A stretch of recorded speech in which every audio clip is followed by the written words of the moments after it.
قطر کا اسرائیلی وزیراعظم کو انصاف کے کٹہرے میں لانے کا مطالبہ۔ قطری وزیراعظم شیخ محمد بن عبد الرحمن الثانی کا کہنا ہے اسرائیلی یرغمالیوں کی رہائی کے لیے امید ختم ہو گئی۔ جنگ بندی مذاکرات میں اپنی شرکت کا ازسر نو جائزہ لے رہے ہیں۔ دوحہ پر اسرائیلی حملہ ریاستی دہشت گردی ہے۔ نیتن یاہو مشرق وسطی کو انتشار کی طرف دھکیل رہا ہے۔ دوحہ پر حملے کا جواب علاقائی شراکت داروں سے مشورے کے بعد دیں گے۔ دوسری طرف قطر نے اسرائیلی حملے کے بعد اسلامی ممالک کا ہنگامی اجلاس طلب کر لیا۔ ہنگامی اجلاس اگلے اتوار اور پیر کو دوحہ میں ہوگا۔ قطر پر اسرائیلی حملوں پر سلامتی کونسل کا ہنگامی اجلاس آج ہوگا۔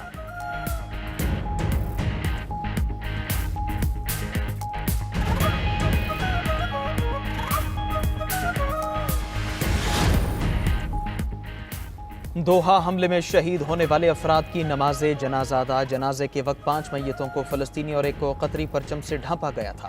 نماز جنازہ کے بعد شہداء کی قطر کے مقامی قبرستان میں تدفین۔ قطر کے دارالحکومت دوحہ پر اسرائیلی حملے میں 6 افراد شہید ہوئے تھے۔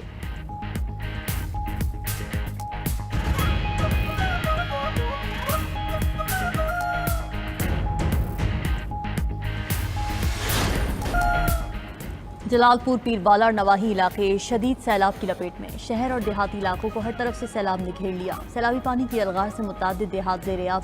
فصلیں تباہ، بستی لانگ، بستی کنہوں اور بہادر پور میں پانی داخل۔ دکانیں اور مارکیٹیں بدستور بند۔ لوگوں کا انخلا جاری۔ شہر کو بچانے کے لیے اور شریف روڈ پر شگاف ڈال دیا گیا۔ سیلابی پانی نے اولڈ بہاڑی پل کے راستے اپنا رخ تبدیل کر لیا۔ جلال پور پیر بالا میں سیلاب متاثرین کی کشتیاں الٹنے کے واقعات۔ ایک کشتی میں سوار 28 افراد ڈوب گئے، 19 کو بچا لیا گیا۔ 9 لاپتہ افراد میں سے بچے سمیت 6 افراد کی لاشیں مل گئیں۔ 3 افراد تاحال لاپتہ۔ متاثرین کی کشتی ڈوبنے کا واقعہ گزشتہ رات پیش آیا تھا۔ اوت شریف کے علاقے باقری میں بھی کشتی سیلابی پانی میں الٹ گئی۔ ریسکیو نے کشتی پر سوار 4 افراد کو بچا لیا۔ منچن آباد میں بھی کشتی الٹنے کا واقعہ، 22 میں سے 20 افراد کو بچا لیا گیا، 2 افراد لاپتہ۔ بہاول نگر کے علاقے مامو کاہٹاڑ کے قریب بھی کشتی الٹ گئی۔ دوسری طرف ناقص کارکردگی پر اسسٹنٹ کمشنر جلال پور پیر بالا کو عہدے سے فارغ کر دیا گیا۔ دریا ستلج میں بہاول نگر کے مقام پر پانی کا تیز بہاؤ اور کٹاؤ جاری۔ بہاول نگر میں اب تک 100 سے زیادہ عارضی حفاظتی بند ٹوٹ چکے ہیں۔ چشتیہ میں ایک اور حفاظتی بند ٹوٹ گیا۔ 40 کے قریب موضع جات پانی کی لپیٹ میں، سینکڑوں ایکڑ اراضی زیر آب۔ ایمپریس برج پر پانی کی سطح بلند۔ بہاول پور کے لیے اگلے 48 گھنٹے حساس قرار۔ سیلاب متاثرین نے 92 نیوز کو اپنے دکھوں سے آگاہ کر دیا۔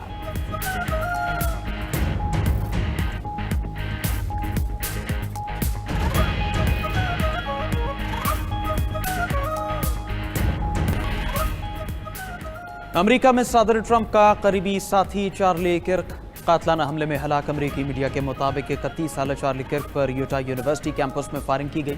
چارلی امریکہ میں فائرنگ کے بڑھتے واقعات پر بات کر رہے تھے۔ اسی دوران فائرنگ ہوئی اور گولی چارلی کی گردن میں لگی۔ ڈائریکٹر ایف بی آئی نے بتایا کہ چارلی کرک پر فائرنگ کرنے والا شخص یونیورسٹی کا ہی طالب علم ہے جسے گرفتار کر لیا گیا۔ فائرنگ یونیورسٹی کیمپس کی چھت سے کی گئی۔ چارلی کرک کے قتل پر امریکہ میں 3 روزہ سوگ۔ صدر ٹرمپ نے سیاسی انتہا پسندوں کے خلاف ملک گیر کریک ڈاؤن کا اعلان کر دیا۔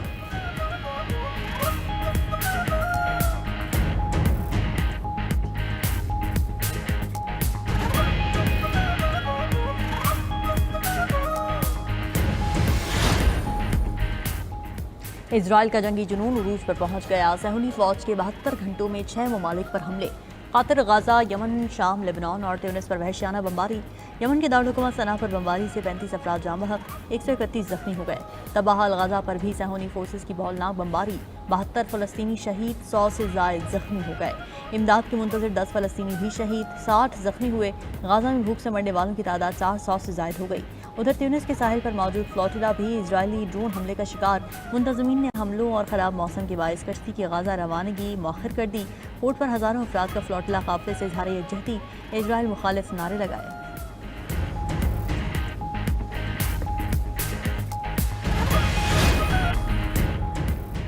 تائیوان نے چین کا مقابلہ کرنے کے لیے بھاری فنڈز منظور کر لیے۔ 18 ارب ڈالر کے پیکج میں 15 ارب دفاعی اخراجات کے لیے مختص۔ فنڈ سے نئے پیٹرول بحری جہاز اور ڈرونز خریدے جائیں گے۔ تائیوانی وزیر دفاع کا کہنا ہے فنڈ سے جنگی تیاری اور ریزرو فورس مضبوط ہوگی۔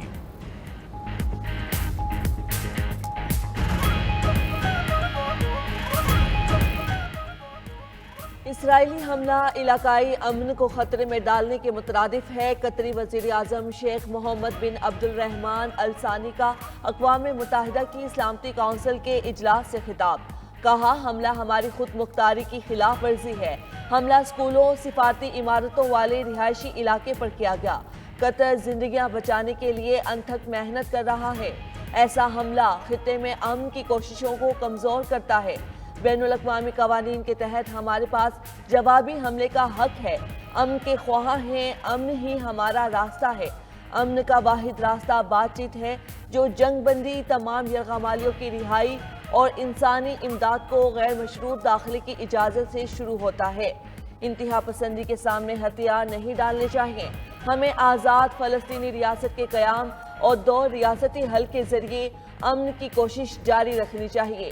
دوسری طرف قطر نے اسرائیلی حملے کے بعد اسلامی ممالک کا ہنگامی اجلاس طلب کر لیا۔ امن کے لیے دن رات محنت کرنے والے ملک قطر پر حملہ اسرائیل اور امریکہ کے مفاد میں نہیں۔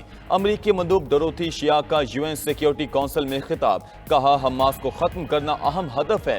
صدر ٹرمپ تمام یرغمالیوں کی رہائی اور جنگ کا خاتمہ چاہتے ہیں۔ برطانوی مندوب ڈین باربرا خطاب میں قطر پر اسرائیلی حملے کی مذمت کی، کہا قطر کے ساتھ کھڑے ہیں۔ حملہ قطر کی خود مختاری کی خلاف ورزی ہے۔ حملے خطے میں کشیدگی میں اضافے اور جنگ بندی مذاکرات کو نقصان کا باعث بن سکتے ہیں۔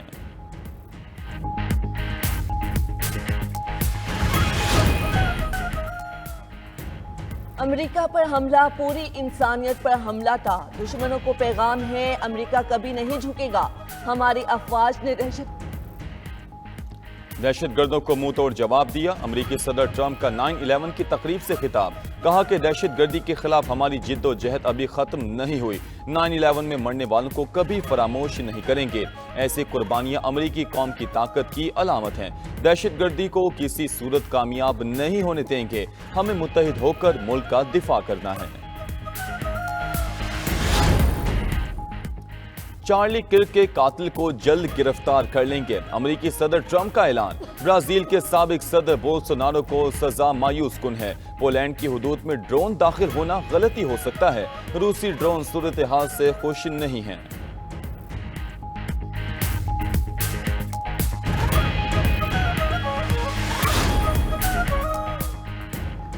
اسرائیل کا جنگی جنون عروج پر پہنچ گیا۔ صہیونی فوج کے 72 گھنٹوں میں 6 ممالک پر حملے۔ قطر، غزہ، یمن، شام، لبنان اور تیونس پر وحشیانہ بمباری۔ یمن کے دارالحکومت صنعا پر بمباری سے 35 افراد جاں بحق، 131 زخمی ہو گئے۔ تباہ حال غزہ پر بھی صہیونی فورسز کی ہولناک بمباری، 72 فلسطینی شہید، 100 سے زائد زخمی ہو گئے۔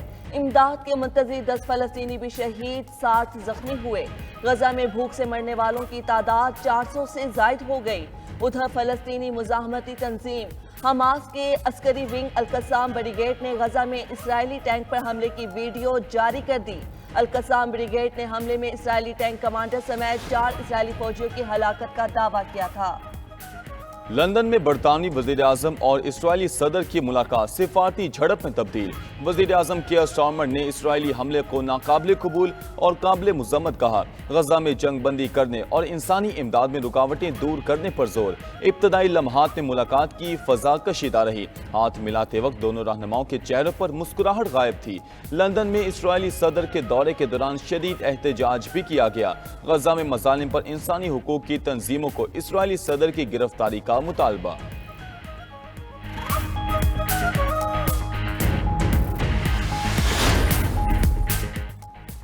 ایلون مسک سے دنیا کے امیر ترین شخص کا تاج چھین گیا۔ ٹرمپ کے قریبی ساتھی لیری ایلیسن امیر ترین شخص قرار۔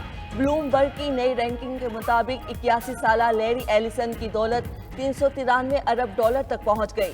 لیری ایلیسن اوریکل کے شریک بانی ہیں۔ ایلون مسک کی دولت کم ہو کر 385 ارب ڈالر رہ گئی۔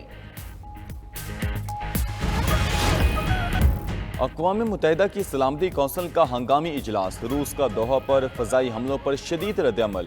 مستقل مندوب نے کہا کہ جارحانہ اقدامات مشرق وسطی میں تشدد کے نہ رکنے والے سلسلے کو ہوا دے رہے ہیں۔